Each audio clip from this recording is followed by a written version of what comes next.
Assalamualaikum warahmatullahi wabarakatuh. Perkenalkan nama saya Septiani Puspita Dewi Rahayu dan saya kelas KPIB semester 6 dan kali ini saya akan mencoba untuk melaksanakan tugas public speaking mata kuliah public speaking yang diampu oleh Bapak Agus Syaifuddin. Ya, kali ini saya memilih tema tentang COVID-19. Ya, yang kita tahu teman-teman bahwa COVID-19 ini adalah salah satu virus yang selama ini sekitar satu atau hampir menjelang 2 tahunan ini menjadi salah satu virus yang paling berbahaya dan mematikan di seluruh belahan dunia. Kita tahu COVID-19 ini sempat terdeteksi pertama kali di salah satu kota di Cina, yakni tepatnya di kota Wuhan. Dan hingga di pertengahan 2020, COVID-19 akhirnya resmi dijadikan sebagai pandemi oleh Badan Kesehatan Dunia atau WHO.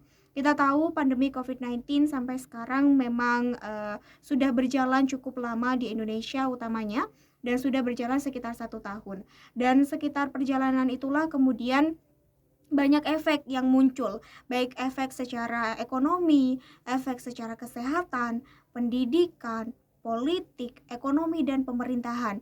Semuanya serba terimbas akibat pandemi COVID-19.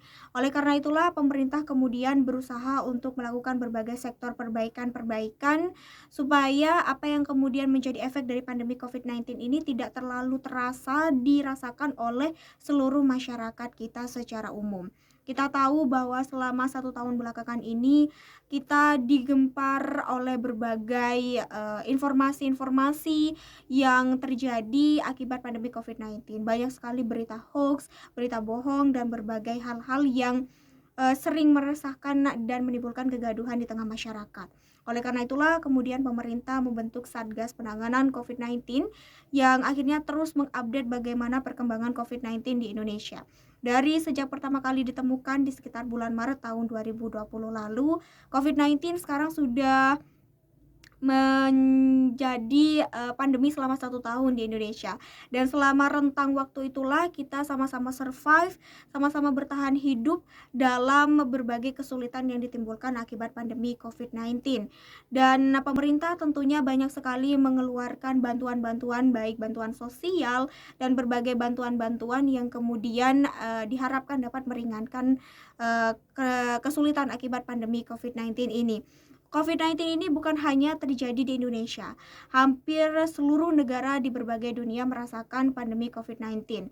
Banyak negara-negara seperti negara adidaya Amerika Serikat, negara-negara di benua Eropa, bahkan negara-negara di benua Amerika Selatan, utamanya seperti Brazil, ada juga negara-negara seperti Argentina. Mereka menjadi salah satu negara dengan persebaran COVID-19 yang cukup tinggi.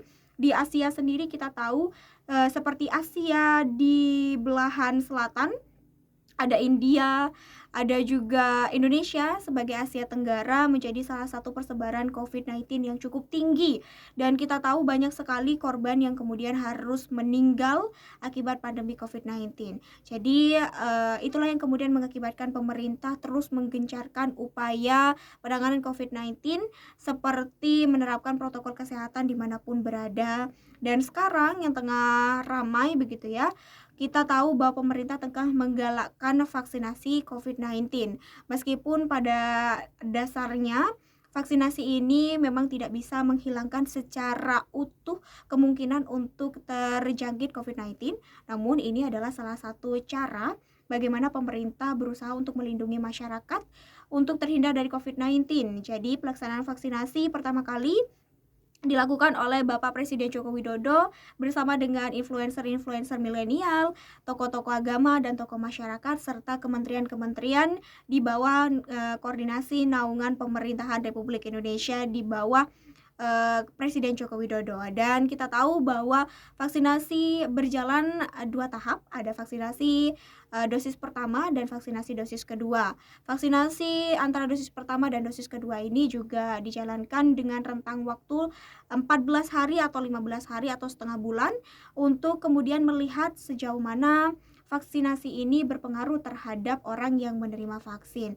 Jadi teman-teman, COVID-19 ini sebenarnya adalah salah satu ujian kita bersama. Kita tahu bahwa pandemi ini sudah berjalan 1 tahun belakangan dan kita semua sama-sama berjuang untuk hidup supaya kita bisa tetap menjalankan kehidupan. Berbagai sektor memang lumpuh, ada yang lumpuh sementara seperti sektor pendidikan yang sempat mengalami pembelajaran jarak jauh dan tentunya ini menjadi suatu dilematisasi sendiri ketika proses pendidikan harus berjalan seperti pembelajaran jarak jauh. Tapi sekarang sebagian dari sekolah yang kemudian sudah masuk zona-zona hijau sudah mulai melaksanakan pembelajaran tatap muka kembali. Jadi teman-teman, kita patut untuk selalu menggiatkan rasa syukur meskipun di tengah berbagai kesulitan akibat pandemi COVID-19 ini. Tetap semangat dalam menjalani hidup dan tetap semangat dalam melaksanakan berbagai aktivitas harian kita meskipun di tengah pandemi COVID-19 tidak mengurangi produktivitas kita dalam berbagai hal. Salam sehat dari saya, Septiani Puspita Dewi Rahayu. Jumpa lagi di berbagai kesempatan lainnya. Akhirul kalam, wassalamualaikum warahmatullahi wabarakatuh.